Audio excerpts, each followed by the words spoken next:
And I think taking the measured approach of doing a six-month review, essentially, is a reasonable way to get started with the process.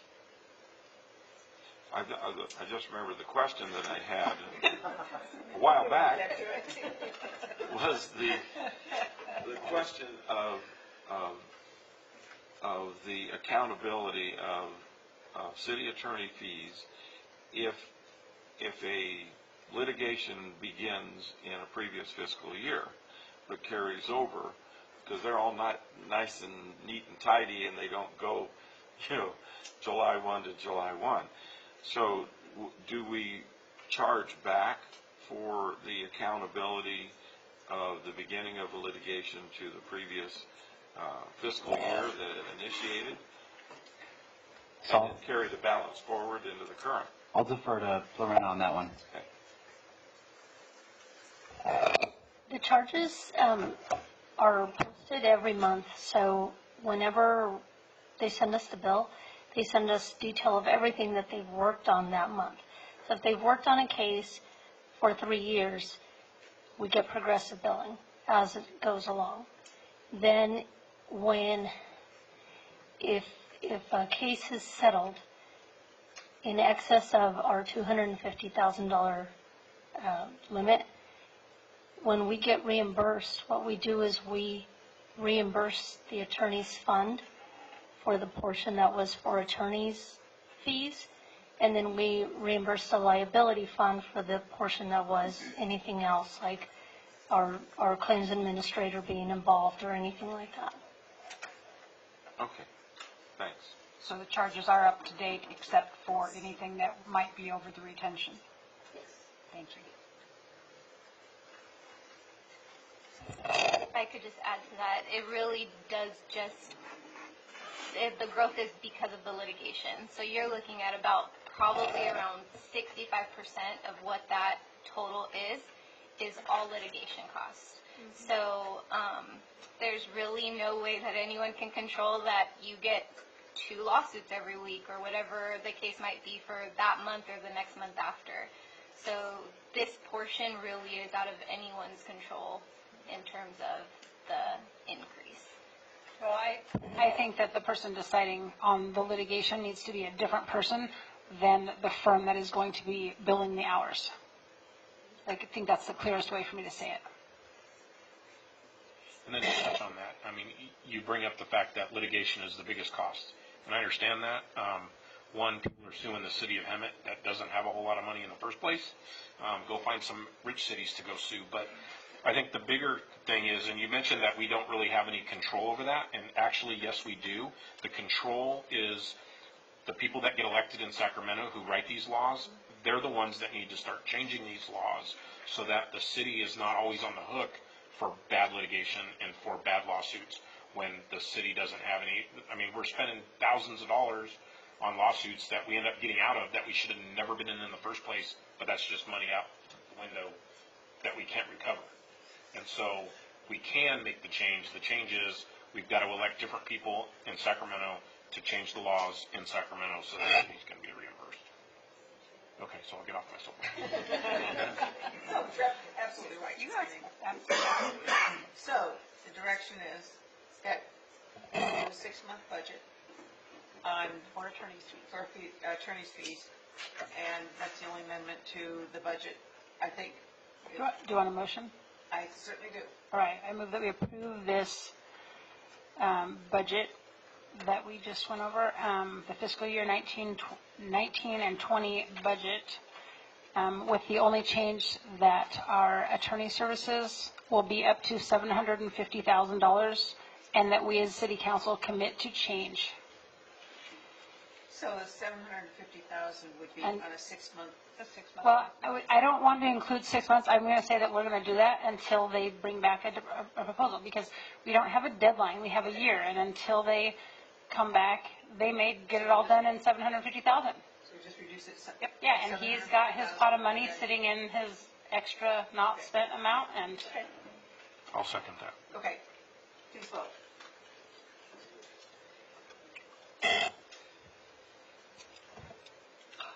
That passes passes 5-0. Thank you for all your hard work, Thank Chris, you. and staff. Yeah. This has been an incredible feat with the short amount of time that you had to put this all together, when it usually takes almost a year, and you were able to do it in a few months. So I know what that took to do that, and so we definitely want to thank staff, you, and the effort that you put into that, because we wouldn't be here today doing this right now and have the meetings we had without your leadership, so thank you for that. And I'll defer that to the team. I mean, it was every one of the directors, every one of our division managers, a finance team. I can't tell you how many hours I spent with Chief Webb and Chief Brown. We spent a lot of time together in that conference room upstairs. So, It took a village. yeah, I know Lorena's team, so it was a collective effort. So I just want to Well, thank the thank you team for for all doing your that. hard work, everybody. Thank you. Thank you. Yeah, and I appreciate as well all of the teamwork and effort, and this is a budget, as you mentioned in one of your previous briefings, that is not without some degree of pain associated with it. But I think what I liked the most was the process that we went through, the engagement of the management staff and the engagement of the ad hoc council committee. I think that was a really good process, came up with some good suggestions. I like the embellishments on the budget document itself. I think that makes for a very meaningful document that any interested community member could pick up and begin to digest all of the components in there. So thank you for all of everyone's effort in that, because I think we ended up with an overall good product. Thank you. And thank you to the Budget Ad Hoc Committee and meeting on a couple of weeks' notice. So thank you. Anytime. Thank you, Chris. Well, now we'll go on to item 10B, approval to amend the city's classification and compensation plan by adding the classification of human resource analyst and salary range. And that's you. So the items that you have before you, it made sense to put these after the budget adoption. So these are creating the classifications for the two positions that are in the budget so that we can move forward, add them to the classification plan, and then move forward on recruitments for those individuals for this fiscal year. So that's what you have before you. Okay. Do I have a motion to approve? Please vote. That passes 5-0. Item 10C, approval to amend the city's classification and compensation plan by adding a classification of management analyst and salary range. And that's the same thing on that one. Positions that were in the budget, those classifications just did not exist, and so we've created them so we can move forward on recruitment for those positions. Move to approve. Please vote. That passes 5-0. Thank you. Now we go on to city council reports.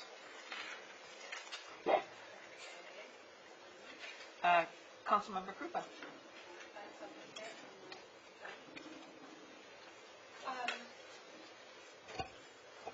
Okay, most everything is coming up. Ramona Bowl, the first summer concert is this Thursday evening, and I don't remember the name of the band, but it's country. It starts at 8 o'clock, and I'm trying to find what the tickets are. They're inexpensive, let's put it that way. Country Nation Rocks Country. $10 pre-sale and $15 at the door. And then Summer Youth Theater is July 1st and 2nd, $5 a person. And the kids this year are putting on Mulan. And from what I've seen on Facebook and also at some of their rehearsals, it's outstanding as normal. RTA is Thursday. Library Board was not able to go to the last meeting, but I believe the summer reading program is either in full swing or beginning shortly. League of California Cities, the July meeting is July 8th. at 5 o'clock at South Coast Winery in Temecula, and we will be hosting Orange County and San Diego County for that meeting. Southern California Association of Governments, with the holiday coming up, the RENA subcommittee meeting has been moved to July 22nd. And let's see, Carly will do that. I attended the WRCOG Annual Conference in Future Cities Symposium in Temecula last Thursday. Got a lot of good ideas, and Bonnie can talk about what happened with her. And then this morning, or at noon, Russ and I were at the opening of the new Chase building, Chase Bank, out at Winco Center. And we got a tour of the facility, and it's a new style of banking, rather interesting. But in the process, we were talking about the building that they have vacated, which is on Costin in Florida, and is the one that has the, I'm not sure if it's a mural or a mosaic on the front of it. So I had asked them what was going to happen to the building. The gentleman indicated that they had been renting or leasing that building, and of course it originally was a home savings building, and it is a Millard Sheets mosaic on the front of that, and he is a renowned artist, and this is the one that you can do some research on so we can make sure that we save the mosaic, because it is a depiction of the history of the valley and of the book and play Ramona. And that's about it. I'm done. Councilmember Meyer? New article. Thank you, Tony. All right. RCHCA, there's no June meeting. Our next meeting is in September. Our Investment Oversight Committee, thank you to our City Treasurer. Our report was in our on our agenda tonight, and we've been making some minor changes, and the entire committee has been working on lots of different projects, but I'm glad to see that we are making a difference on this. Another thing I want to mention is Linda's on RTA, but I told her this, and she should have reported it, but It's your story. okay. It's your story. So there are 25-cent bus rides for students through the summer, and you just flash your ID. So my kids and some of their friends took a bus ride to Temecula and back. So from our house, it took 2 legs, and so it cost them 50 cents each. You know, paranoid mom, I still picked them up when it got dark, but they did it, and it was pretty exciting, and they were very nervous. And I learned this since I talked to you last. And so my kids take the bus home from summer school, and that's a new thing too. And they much rather prefer the RTA bus, because there's rules that are enforced that are not enforced on the school buses. Yeah, like different odors and stuff. So, anyways, yeah, it was kind of encouraging to hear that after riding the bus, and they were nervous and they thought it was weird, and then they did it, and you know, they can get out a little and explore some things. So 25-cent rides for students, that's exciting. And then the last thing is our homeless outreach team. You got my invitation for so we have our homeless outreach team meeting tomorrow, and How often do you have those? we just have them, I don't know, it just depends on what's going on and who. Sometimes like subcommittees meet, sometimes, you know, different groups meet out of it, so it's up to you. I have my granddaughter, but I'm not going to spend any time Oh, with her. nice. That's okay. But I do want to engage with the committee, so. Definitely, it might not and happen bring tomorrow. people that are in your group that are interested, Okay. because it's not like any exclusive thing. Okay. People bring other people, and we do that. Some of the things we're going to go over, update on our business support that we've done, the teams that have gone up and down the street. We're going to talk about new outreach teams with Housing in Action. So it's one of our new local nonprofits that's putting together some street teams, and the other thing that we're working on is our anti-vagrancy solution. So kind of wanted you to work on that. I missed that, but. So we'll put something together, and I'll probably end up meeting with somebody in the police department and go over some of that stuff. But we're going to put together some some options for us, because we have the whole, the nice court and the cities that aren't allowed to enforce things, and I think there's things that we can do that are easy, and they sound scary, but they're not, and we can make a difference. So, Thank you for the invite. Well, yeah, that's fine. We'll just keep inviting you, and then, Anytime yeah, with her. yeah. But, and I know you can't go because you got Rotary tomorrow night, so. I have Carly's report on RTA. I forgot, yeah. This is, RTA has subchapters, community chapters. In this valley, we have the Hemet San Jacinto chapter, and it's called T-Now, hyphenated, Transportation Now. And we meet on a monthly basis. We have been meeting at the City Hall, but starting in July, we are going to be meeting at the Hemet San Jacinto Chamber of Commerce on North San Jacinto Street, 1 o'clock on the second Wednesday of the month, which will be July 10th, at 1 p.m. at the San Jacinto Chamber. We have all sorts of people who come who are concerned with different modes of transportation. It's not just driving and biking and bus, RTA buses. We explore all types of transportation needs, transportation options, training, this type of thing. The school district is involved. RTA works closely with the schools, and while they cannot make a route specific to a school, certain tweaks can be made in schedules. In fact, we did it for Tockwitz, and have done it for West Valley and even Hemet High. So it's the type of thing where we definitely want community input, and we have different speakers come in. I'm not sure what the next one is, but we've had RCTC come in and talk about the different street improvement and road issues that we have, talking with Saboba on the busing needs that they need to get tourists and casino visitor people out to them. So it's all encompassing. So I invite you, if you are interested, that is again July 10th, 1 p.m. at the Hemet San Jacinto Chamber of Commerce on North San Jacinto Street. And now I'm done. Hey, Michael. There was no RCA meeting from our last council meeting, and then the RCA meeting for July has been canceled.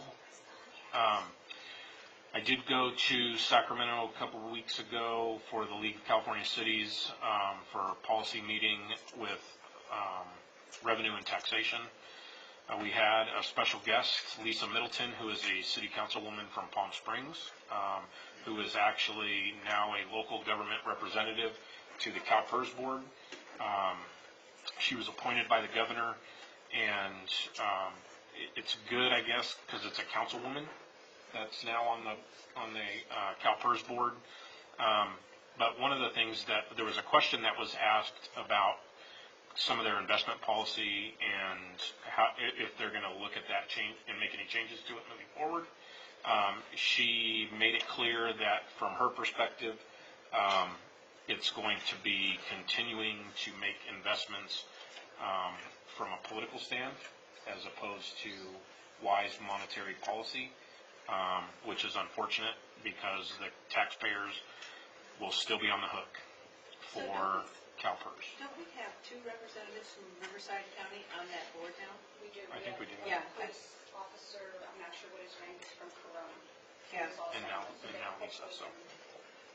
I mean, it's nice that there's somebody on the board from Riverside County, but, politically, she's on, and she was appointed by the governor, so that should tell you where she stands politically on, and so she's going to take that with her, and she made that clear at this meeting, that's going to be the continuation of investment policy.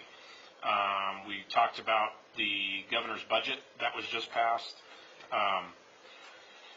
It's depends on where you stand politically in California. It could be the greatest thing since sliced bread, but it was a very large $218 billion budget. There's some stuff in there that will probably not make some people happy, and other people will be very happy. One of the things that will affect us in Hemet is we did get a little bit of an update for AB 213 Reyes and AB 818 Cooley, which deals with annexation of the unincorporated areas. There is legislation going through these two bills that will make it easier for cities to do future annexations, to get the tax revenue mostly through vehicle license fees to come into the city, as opposed to now, if we annex, it goes to the county and we don't see any of it, and so it doesn't make it sense for cities to annex. So that's what these two bills are for, to get cities to annex portions of the surrounding areas. There was a little bit of discussion on ACA 1, which is an affordable housing and infrastructure funding. It was very minor. A lot of these housing bills are going to come up in the trailer bills to the budget. So those will come out in the next several months through the trailer bills. Beyond that, there was not really any other, I mean, they're still looking at ways to raise revenue, also known as increasing taxes. So that's pretty much what we talked about at the league.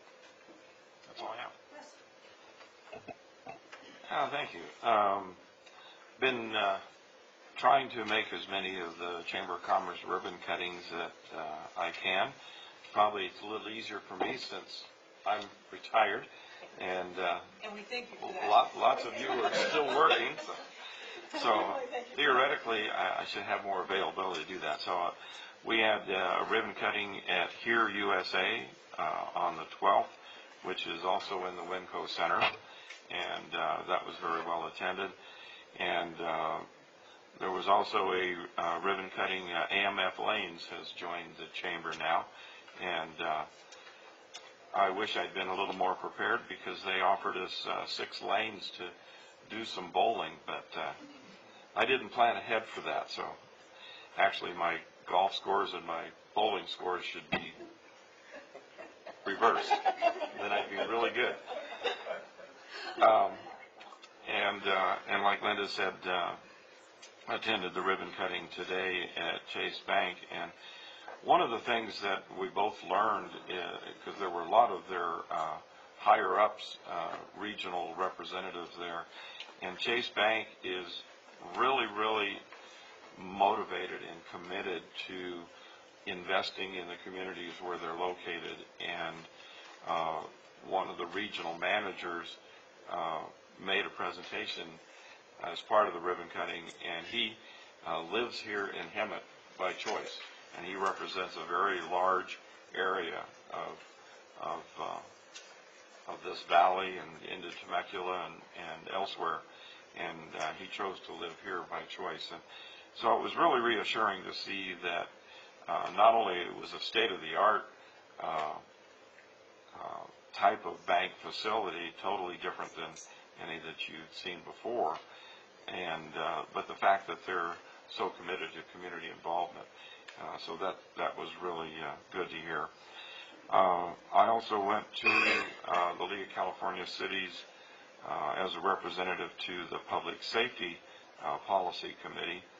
They talked about a number of bills, and I won't go over all of them in detail, but one, AB 1544, I'd like to have a conversation with our fire chief and see what his read is on that one, because it has to do with an alternative means of transporting indigent people, and an alternative to allowing paramedics to treat them other than having them transported to a local emergency department. So it's geared around trying to take some of the pressure off of the emergency departments at hospitals. And it was some interesting pros and cons presented by representatives that spoke on that. There's another one that AB 1215, which is the facial recognition and other biometric surveillance. The policy committee voted to oppose that, and recommended that staff prepare a proactive alternative to ensure the protection of this valuable public safety law enforcement tool. So those are a couple of the majors that they addressed. I attended a fundraising event at Applebee's. It was a pancake breakfast that they offered up with the proceeds going to the community pantry. And I have to give a shout out to Applebee's because they offer this. As anybody that knows Applebee's, they don't normally serve breakfast. And so they reserve that opportunity for charitable nonprofit organizations. And typically they'll give a percentage of the take. The manager that morning announced that 100% of the proceeds that morning were going to go to the community pantry. So kudos to him for doing that. The mayor and I attended the Murrieta State of the City address on the 17th, and I'll let her speak further on that if she wants, but it was interesting to see how a different city conducted their State of the City. I was asked to speak since Linda couldn't make a Women in Business program, so I subbed for you, and no, I didn't wear a dress, but I gave you all the kudos that you deserve for being willing to speak there.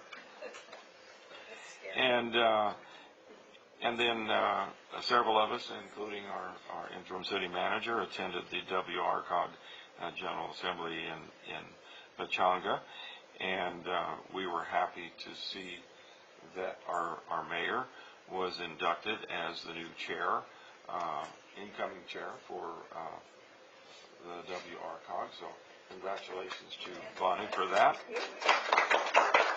And I'll let Bonnie speak to another recognition that was also done there. So over to you. Okay, great. At WRCOG as well, they did something new this year. They had a afternoon or morning and afternoon session with regards to future of cities, and I sat on a panel along with Riverside City Mayor Rusty Bailey, Steve Menace from Lake Elsinore, myself, and Karen Spiegel, Supervisor Spiegel, and we talked about how different issues affect our cities. And they spoke on housing, innovation, and transportation. So that lasted from 10 to 3. So we didn't have too much time before the event that evening. Also at the WRCOG General Assembly, Lorena was awarded the Outstanding Leadership of Finance Directors for being chair of the Finance Committee. So we thank you for that, Lorena.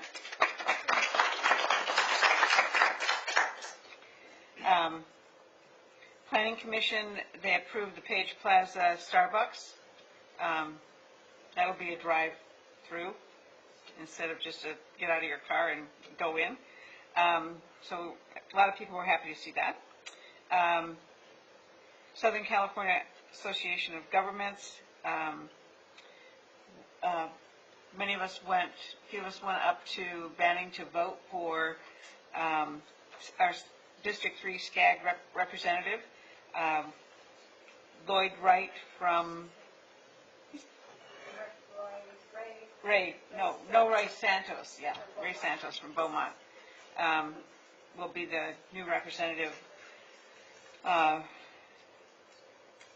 following Jim Hyatt, who had passed away and sat in that position.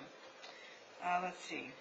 Homeless Task Force, we met yesterday, and people are a little bit confused on the date, but we had a great discussion with those that were there, and not too much more to add on that.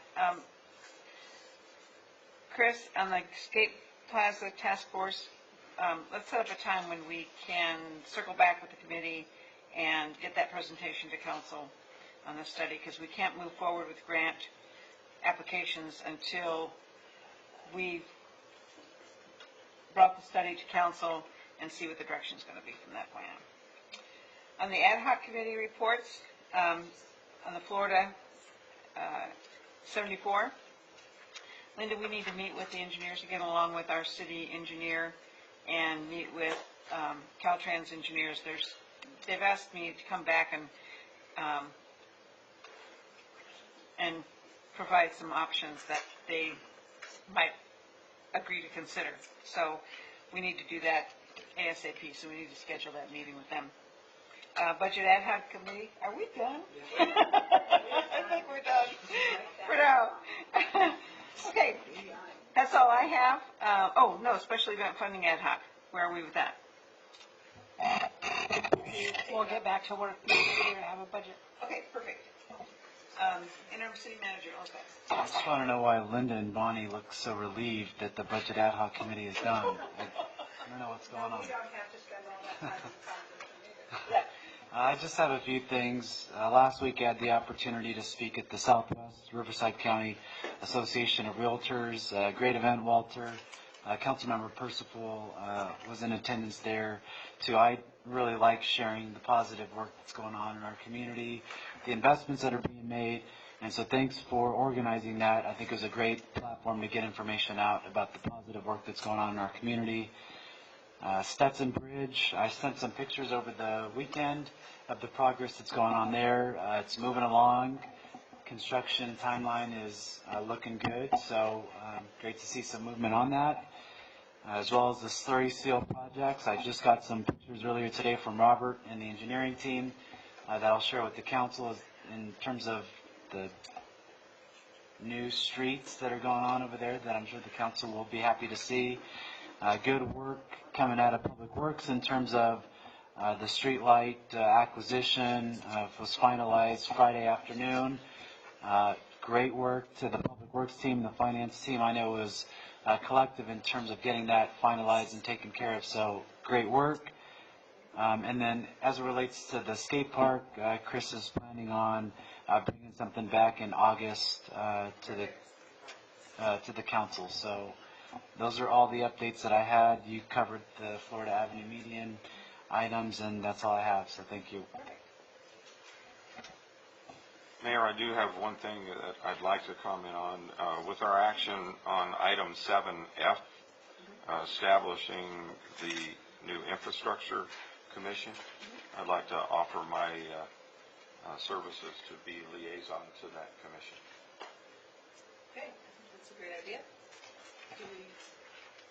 Do we need to vote on that? No. Okay. Just as a liaison. Just as a liaison. Yeah, that's right. There you go. Okay. Another thing for you to attend. Okay, going on to future agenda items. Does anyone have any future agenda items to add? Can we get rid of some of these first? Well, now that the budget's done, I think that we can start, Several of these will. yeah. We'll start moving forward on these. There being no further business, council will adjourn to July 9th, 2019, and the meeting is adjourned. Thank you for coming out tonight.